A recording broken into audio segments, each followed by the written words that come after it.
ప్రభుత్వం బీసీలంటే మాకు గౌరవం ఉంది. బీసీలకు పెద్దపీట వేసే విధంగా 42% రిజర్వేషన్ కల్పించడానికే మేము అన్ని ప్రయత్నాలు చేసినాం.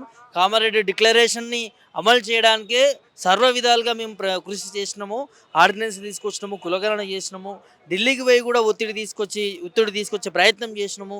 సో, మన ఇవన్నీ చేస్తా ఉన్నా కూడా మా మీద బురద చల్లుతా ఉన్నాయి కొన్ని పార్టీలని బీసీ నేతలు కొంతమంది మా మీద ఆరోపణలు చేస్తున్నారని మంత్రులు మాట్లాడుతున్నారు.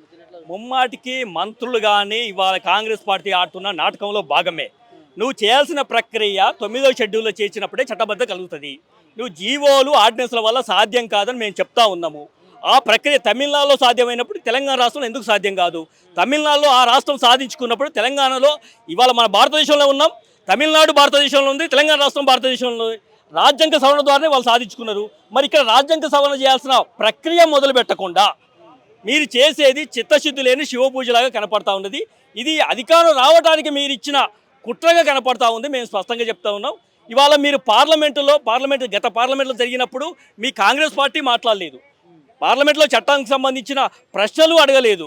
మీరు ఒక ధర్నా చేయలేదు. కేంద్ర ప్రభుత్వం, జాతీయ పార్టీ నాయకత్వం మీ రాహుల్ గాంధీ గారు ఎక్కడ చేయకుండా ఇవాళ దీని మీద ఆడుతున్న నాటకము. దీనికి ఇవాళ బీజేపీ పార్టీ కూడా క్షమాపణ చెప్పాల్సిన అవసరం ఉంది. కాంగ్రెస్ పార్టీ ఆడుతున్న నాటకంలో ఎన్నికలు పోతున్న టైంలో మీరు వ్యతిరేకిస్తున్నారా అంటే మేము ఎన్నికలు నిర్వహించాలని చెప్పేసి ఆ జాతీయ కేంద్ర కమిటీ ఎవరైతే కిషన్ రెడ్డి గారు ఉన్నారో వారే చెప్తా ఉన్నారు.